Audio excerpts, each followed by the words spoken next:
Bonjour à vous les Verseaux, je suis ravie de vous retrouver pour la lecture de vos énergies relationnelles et sentimentales pour ce mois de juillet 2020.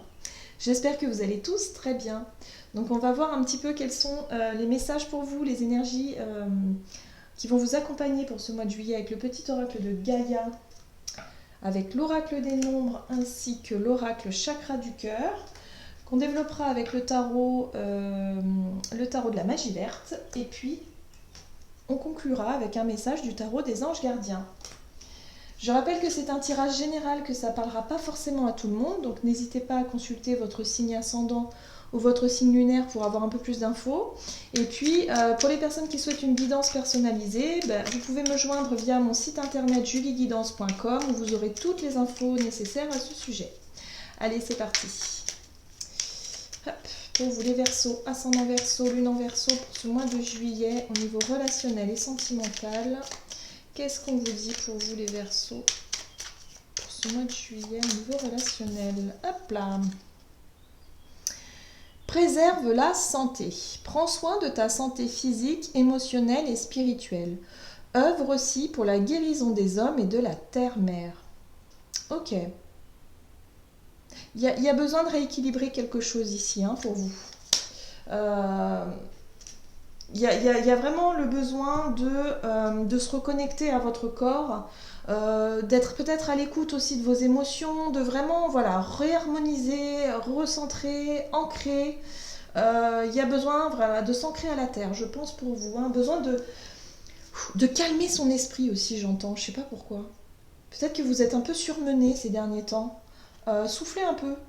Voilà, je vous dis ça comme ça. Je sais pas si ça parlera à tout le monde, mais ouais, soufflez un petit peu là. Oh là là, je sens de l'agacement, un petit peu, et puis aussi du stress, en fait. Je sens du stress chez vous. Ok, bon. Qu'est-ce qu'on vous dit ici au niveau relationnel et sentimental pour les Verseaux, ascendant Verseau, lune en Verseau, pour ce mois de juillet, au niveau relationnel et sentimental? Oh, jolie carte, j'aime beaucoup. L'ouverture, bon. L'ouverture qui nous parle effectivement d'opportunités, de portes qui s'ouvrent, l'ouverture évidemment. Des choses qui se débloquent, des possibilités. Bien. Au niveau relationnel et sentimental pour les Verseaux, ascendant Verseau, lune en Verseau pour ce mois de juillet, qu'est-ce qu'on vous dit ici? Relationnel et sentimental. Ouh, déplacement et distance géographique. Alors, voyage, vacances, déplacement, peut-être une relation à distance. Il y a une opportunité ici, il y a quelque chose. Au niveau relationnel, il y a quelque chose, soit peut-être des vacances à deux, quelque chose pour souffler, un peu se recentrer. Vous avez besoin vraiment de calmer vos émotions, calmer votre esprit. Il y a peut-être eu du surmenage ces derniers temps. Je sens ça, voilà. Et là, on vous invite vraiment à peut-être saisir une opportunité de voyage, de week-end, de dépaysement, soit seul, soit à deux, ou peut-être entre amis, ou je sais pas, mais il y a vraiment quelque chose ici, une opportunité de souffler pour ce mois de juillet. Allez, on va voir. Quelle est la situation en rentrant dans ce mois de juillet pour vous les Verseaux, ascendant Verseau, lune en Verseau? Niveau relationnel et sentimental, début juillet, quelle est la situation pour les Verseaux? Ici, début juillet, ok. Hop, ok, le page de bâton, très bien. Ok. Bon, bah oui, il y a vraiment des choses à... D'accord. Donc l'opportunité, c'est peut-être ça, l'as d'épée ici. Alors ici, nous avons le page de bâton. Le page de bâton, c'est vraiment l'énergie que vous avez en ce début de mois, l'énergie que vous avez d'avoir envie de commencer quelque chose.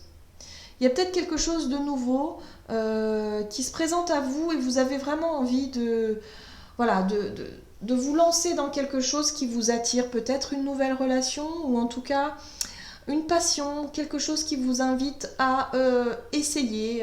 Voilà, le page de bâton, lui, il se pose pas trop de questions. En fait, il fait plutôt confiance à son intuition.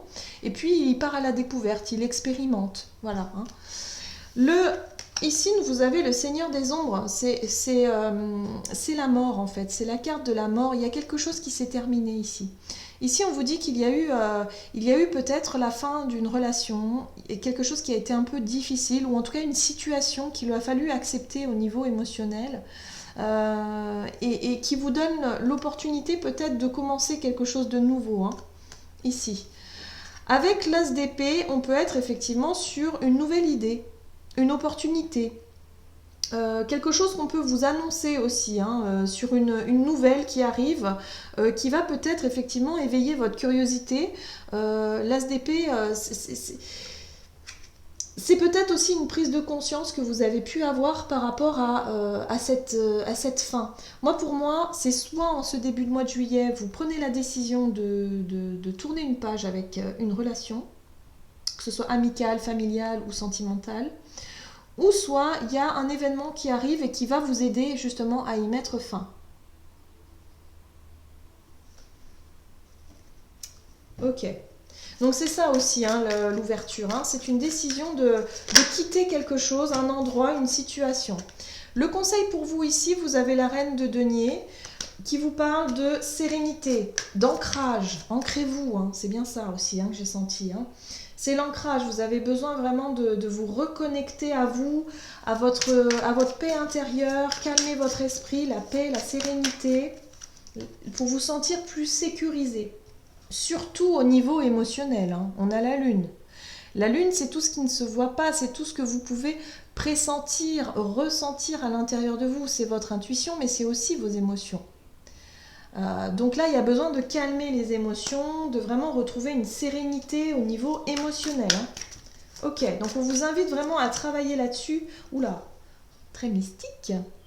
Vous avez la papesse. Alors ça, c'est intéressant parce que la papesse, elle vous invite vraiment là. Alors une fois que vous aurez réussi à stabiliser vos émotions, à réharmoniser un petit peu vos énergies, vous allez pouvoir avoir accès à votre sagesse intérieure.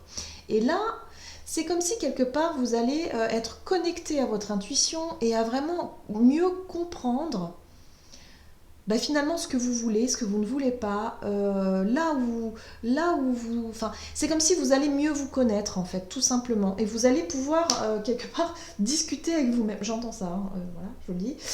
C'est comme si vous allez pouvoir mieux discuter avec vous-même, mieux vous comprendre, mieux savoir pourquoi, comment, vos envies, vos attirances, Voilà. Vous allez comprendre les choses. Et là, on vous dit ici qu'on vous invite vraiment à vous connaître davantage, à aller stabiliser vos émotions, à aller pas avoir peur d'y aller dans les émotions. Faut y aller, faut y aller.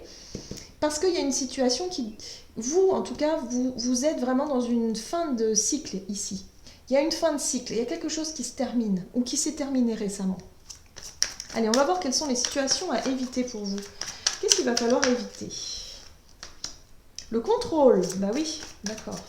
Il va falloir éviter le contrôle, l'attaque, la défensive, l'impatience aussi. Ouais. Là, pour moi, vous avez les épées.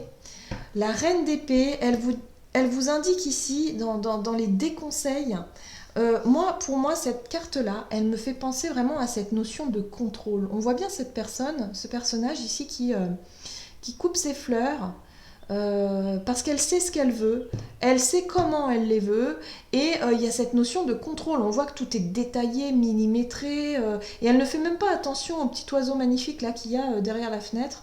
Donc il y a vraiment cette notion d'être concentré, hein. Il y a la concentration sur ce qu'elle veut.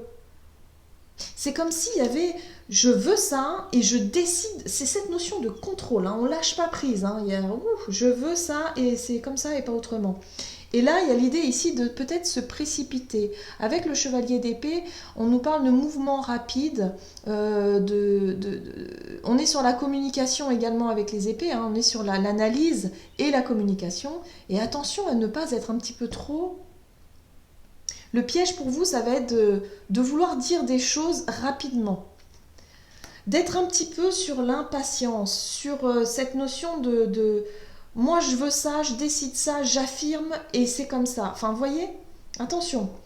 Parce que le roi de Pentacle ici, il nous parle pour vous de cette notion de rester en surface des choses. On ne parle pas d'émotionnel là, on parle du concret, on parle de tout ce qui est matériel, peut-être financier. C'est comme si vous allez rentrer dans peut-être une bataille sur quelque chose de matériel, sur quelque chose de superficiel. Vous ne prenez pas soin quelque part de vos émotions, ou en tout cas vous n'écoutez pas votre côté intuitif, votre côté émotionnel. Et vous pouvez, le piège, ça va être de rentrer dans peut-être des conflits ici, avec une personne ou même avec vous-même tout simplement. Mais il y a l'idée ici de ne pas aller regarder en profondeur ce que vous ressentez. Il y a quelque chose qui demande à prendre fin.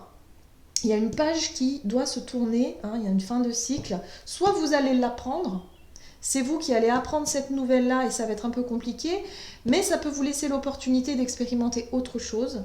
Voilà, c'est une opportunité pour moi ici. La carte de l'ouverture, c'est l'opportunité de se lancer dans quelque chose de nouveau, donc qui va vous demander de mettre fin à quelque chose. Peut-être une relation, mais pas forcément. Ça peut être la fin d'un travail, la fin de quelque chose qui se termine dans votre vie et qui va vous demander de réajuster des choses. Attention à ne pas vouloir imposer au niveau relationnel, à ne pas imposer votre choix, votre décision et de finalement ne pas prendre en compte le côté émotionnel. Vous voyez ce que je veux dire ? Le piège, il va être là pour vous, pour ce mois de juillet. Parce que vous ne pouvez pas tout contrôler. Moi, j'ai le sentiment qu'il y a quelque chose que vous ne pouvez pas tout contrôler. On vous demande de lâcher prise et d'aller regarder, plutôt faire confiance à votre intuition, à vos ressentis, et puis quelque part à vous faire confiance, à vous. Mais pas de rentrer dans une notion de contrôle. Alors, les choses vont évoluer. Alors, la 10 de coupe, c'est plutôt pas mal. Avec la 4 de coupe ici, d'accord, et la 6 de denier. Ben, c'est parfait. Bon, alors pour moi, j'ai vraiment la notion ici qu'il y a, en cette fin de mois de juillet, au niveau relationnel et sentimental, c'est comme si vous avez renoué avec quelqu'un, c'est comme si peut-être vous avez un nouveau projet, peut-être un nouveau départ, mais quelque chose qui vous satisfait. Il y a un bonheur partagé ici, ou en tout cas, il y a la possibilité justement de partager votre bonheur avec quelqu'un, peut-être avec une relation amicale ou familiale ou même sentimentale, mais il y a vraiment l'idée ici de réussir à réharmoniser quelque chose. Pourtant, au fond de vous, il y a quelque chose qui vous insatisfait, il y a une espèce de routine comme ça qui ne vous plaît pas. Ouais, pour moi, à la fin de ce mois, il y a quelque chose qui ne va pas encore. Vous vous ennuyez, il y a quelque chose qui ne va pas. Et la 6 de Pentacle vous dit ici que vous allez réussir justement à retrouver une forme d'équilibre. Là, la 6 de denier, c'est la carte quelque part de donner et recevoir. Vraiment de retrouver peut-être une relation beaucoup plus équilibrée, beaucoup plus juste pour vous, pour l'autre, qui corresponde voilà, vraiment à... Moi, j'ai la sensation qu'il y a une routine peut-être dans votre couple qui se termine. C'est pour ça qu'il y a une coupure ici. Il y a l'idée de tourner une page dans une situation pour rentrer dans une autre situation. Il y a peut-être un déménagement qui est possible pour vous. Un déplacement, quelque chose qui peut faire en sorte de vous faire prendre conscience que vous voulez sortir d'une routine quotidienne ou de quelque chose qui ne vous satisfait plus. Mais pour pouvoir rééquilibrer ces énergies-là, attention à ne pas être trop dans cette notion de contrôle et décider les choses et y aller un peu trop vite. Il va falloir vraiment écouter ce que vous souhaitez, comment est-ce que vous ressentez les choses, pour pouvoir vraiment exprimer aussi vos émotions, ce que vous ressentez quelque part. Voilà, il y a peut-être une possibilité, un événement, quelque chose qui va vous permettre justement de rééquilibrer une relation. Ou votre idée du bonheur. Votre idée, comment est-ce que vous voyez le bonheur dans votre relation, comment est-ce que vous pouvez sortir peut-être d'une routine, de quelque chose qui ne vous satisfait pas.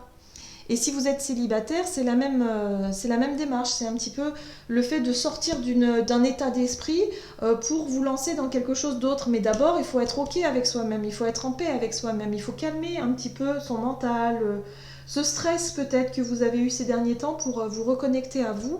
Et prendre les bonnes décisions, c'est-à-dire, voilà, moi je redéfinis un petit peu mon idéal. Comment est-ce que je verrais finalement la relation? Peut-être que vous avez gagné en maturité et que vous allez vous apercevoir que vous n'avez plus les mêmes critères de recherche que finalement votre relation vous la voyez différemment, enfin vous aimeriez une relation différente et que vous allez essayer justement de rééquilibrer les choses, de vous dire bah, finalement je vais peut-être élargir mon état d'esprit pour accueillir vraiment euh, des personnes peut-être différentes de ce que j'aurais voulu au départ. Enfin vous voyez, il y a vraiment l'idée ici de revoir ses priorités peut-être, que ce soit dans le couple ou en tant que personne célibataire, mais voilà, il faut redéfinir ses priorités. Donc il va falloir se reconnecter pour ça à vos émotions, de faire le calme. Voilà, calmez votre esprit tranquillement, prenez du temps pour vous. En tout cas, il y a quelque chose qui arrive, hein. Il y a quelque chose qui arrive, une prise de conscience, une nouvelle idée, un déplacement, un petit voyage, quelque chose qui va vous permettre justement de rééquilibrer. C'est important en fait. Au niveau relationnel, il y a besoin de rééquilibrer quelque chose qui vous... Je pense que c'est important pour vous. Super. Qu'est-ce qu'on vous dit d'autre ici? Alors, pour les Verseaux, ascendant Verseau, lune en Verseau, ce mois de juillet au niveau relationnel et sentimental, quel est le message pour les Verseaux, ascendant Verseau, lune en Verseau pour ce mois de juillet? Hop. Waouh. Maître spirituel. Profitez des moments de solitude pour réfléchir à l'amour et à la façon dont vous pouvez donner votre amour à ceux qui vous entourent. Ah ben voilà, c'est tout à fait ça. Devenez un exemple et éclairez le chemin d'autrui. Cherchez un mentor spirituel si la vie qui est la vôtre ne vous satisfait pas pleinement. Donc il y a besoin de faire la lumière sur ce que vous souhaitez réellement dans votre vie relationnelle. Voilà. Qu'est-ce que vous voulez finalement? Quel type de relation est-ce que vous souhaitez? Est-ce qu'il n'est pas temps un petit peu de revoir vos objectifs, vos exigences même pour certains? Il va falloir lâcher un peu le contrôle là-dessus. Il va falloir vraiment vous faire confiance et aller chercher au fond de vous ce que vous souhaitez réellement dans vos relations d'une manière générale, tout simplement. Voilà, j'en ai terminé avec votre guidance. J'espère que celle-ci vous aura plu et vous aura parlé. N'hésitez pas à liker, commenter la vidéo, à vous abonner si ce n'est pas déjà fait.